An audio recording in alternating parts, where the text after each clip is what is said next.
People's National Party is calling for Holness and the JLP administration to come clean about the extension of the Bengal Development Bond.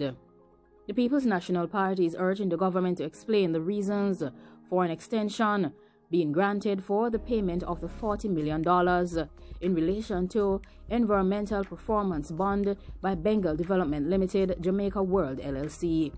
The PNP has said that the payment was due on January 19, 2021.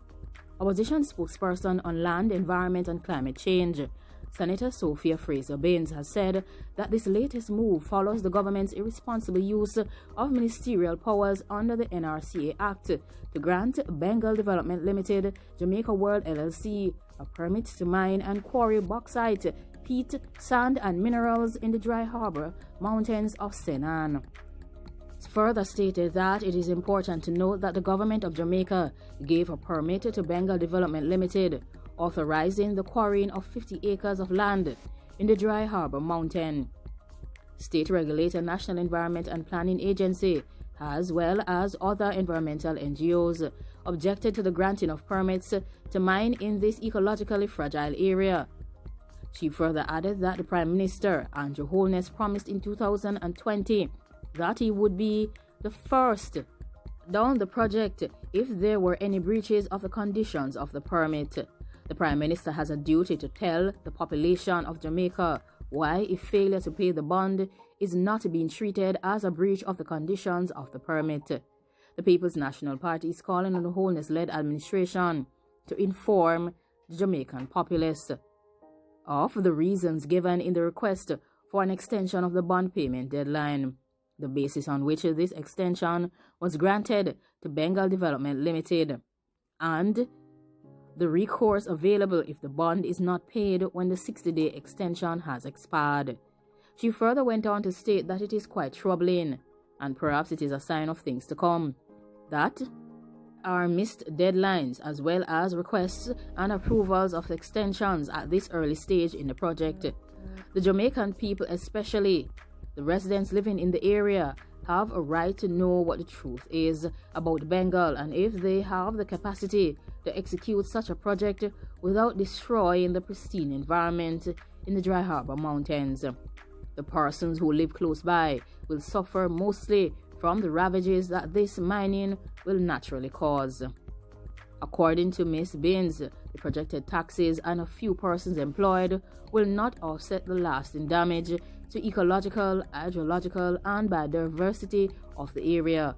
The People's National Party has said that it remains unyielding in its commitment to protecting the environment and the health and safety of their people. It went on to urge the Prime Minister to live up to his promises and to honor his commitment to ensure the enforcement of the terms and conditions of the permit and management of this project in order to minimize the potential damage to our country and, most of all, our people who live here. Spokesperson on Land and Housing, Senator Frazer had previously asked for the Prime Minister of Jamaica to publicly state the reasons for him reversing the decision of the National Environment and Planning Agency not to allow mining in the ecologically sensitive Dry Harbor Mountains in Senan. Having previously called for Holness to reveal what he knows about the entire process, Frazer in a statement disclosed that she, along with the Shadow Minister on Mining and Energy, Philip Paulwell, met with a group of stakeholders from the Bengal area in Senan, where the controversial mining is slated to take place. The serious concerns raised by the residents require that the Prime Minister should, at minimum, put a hold on any activity until an amicable resolution is arrived at. If the stakeholders want the Prime Minister to tell the country, they would like to hear which minister heard the appeal. They would like to know who are the persons or entities that appeared at that appeal, and they would like to know what factors were considered in making that decision, and when was the decision made. Paulwell, the Member of Parliament for East Kingston and Port Royal, had issued questions in the House of Representatives on the matter for Holness to answer at the expiration of 21 days.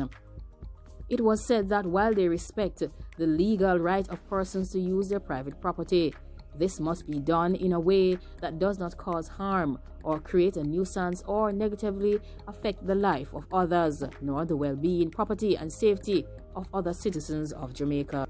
It was further said that any government that allows a private citizen to cause harm to others through the use of their property in any way or cause harm to the environment is irresponsible. In addition to the devastating effects on the environment, the proposal would be to allow over 200 trucks in the area daily as part of the operation, and this is extremely concerning.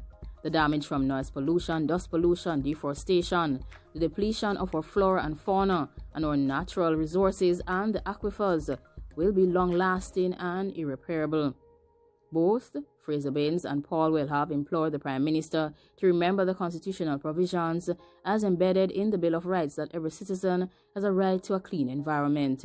He must therefore consider whether his action gives effect to the Constitution of Jamaica. The opposition spokespersons have said that while they support the effort to expand the economy, this must never be at a cost to the health of Jamaicans and the destruction of the environment. Like, comment, share, and subscribe. Thanks for watching. Goodbye.